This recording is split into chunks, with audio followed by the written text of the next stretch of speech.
মেঘই first হতো, কিন্তু আচমকা আবির বসাতে মেঘের মনোযোগ নষ্ট হয়ে যায়, খাওয়া বন্ধ হয়ে যায়। তাই মিম ফার্স্ট হয়ে গেছে। আদির আগে খাওয়া শেষ করলে তো অন্ততপক্ষে সেকেন্ড হওয়া যেত। আবির ভাইয়ের ওপর কিছুটা ক্ষিপ্ত হলো মেঘ, সঙ্গে সঙ্গে মনোযোগে বিঘ্ন ঘটল।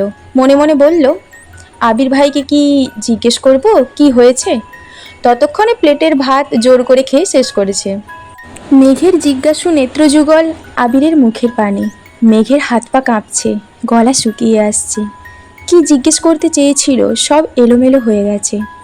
আবির ভাইকে দেখলে প্রতিবার যেমন বুকের ভেতর কেউ ঢোল বাজিয়ে নৃত্য করে, আজও তার ব্যতিক্রম হলো না। মুখ দিয়ে টু শব্দটা বের করতে পারছে না, গলা শুকিয়ে কাঠ হয়ে গেছে।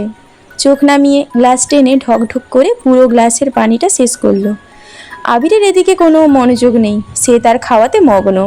মেঘ বসে থাকতে পারছে না আবির ভাইয়ের সামনে, তাই কোনো রকমে কাপা কাপা পায়ে বেসিনে চলে গেল। আবির চোখ তুলে এক পলক দেখলো প্লেটটা, খাওয়া শেষ, তাই আর কথা বাড়ায়নি। হাত ধুয়ে কোনো রকমে রুমের উদ্দেশ্যে ছুটল মেঘ। সিঁড়িতে এমনভাবে ছুটছে যেন থামলেই গড়িয়ে পড়ে যাবে নিচে। 9:30 কি 40 বাজে আবির বাসা থেকে বের হচ্ছে। আব্বু আর চাচ্চু সেই সকালে অফিসে চলে গেছেন, তাই আবির একটু পরে গেলেও সমস্যা নাই। আবিরের কিছুটা পিছনে মেঘও বের হলো। আজ রবিবার, কোচিং খোলা। মেন গেটের সামনে গিয়ে থমকে দাঁড়ালো মেঘ। আবির ভাই বাইক ঘোরাচ্ছে। মেঘ অপলক দৃষ্টিতে তাকিয়ে আছে সেদিকে। সেদিন প্রথম এখানেই দেখেছিল আবির ভাইকে। সেই থেকে অষ্টাদশীর ছোট্ট পৃথিবীটা এলোমেলো হয়ে গেছে। ধ্যানে জ্ঞানে শুধুই আবির ভাই।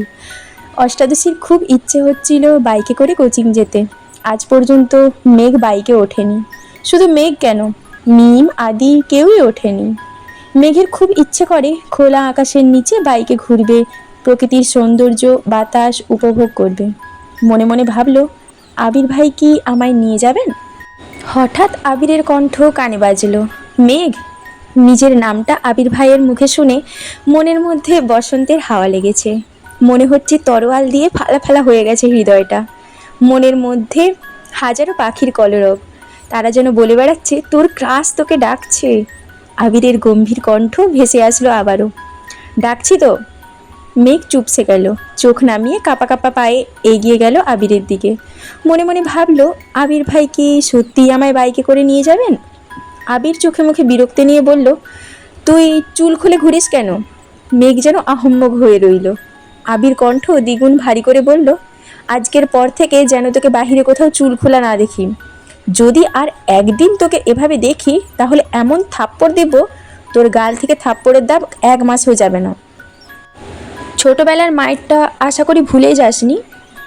এতটুকুন বলেই আবির হেলমেট পরে বাইক স্টার্ট দিয়ে চলে গেল। মেঘের মাথায় আকাশ ভেঙে পড়ল। কয়েক মুহূর্ত নিস্তব্ধ হয়ে রইল। মেঘ নিজের প্রতি নিস্পৃহায় শ্বাস ফেলল। আবির ফিরে আসার পর থেকে মেঘ উদ্বেলিত। ক্রাশ খাওয়া, প্রেম প্রেম অনুভূতি সবেতে যেন পানি, আরে না না, বরফ ঢেলে দিয়ে গেল আবির ভাই। যেই মেঘ আবিরের প্রেমে হাবুডুবু খাবে ভাবছিল, তাকে যেন গভীর খাদে চুবিয়ে মারল।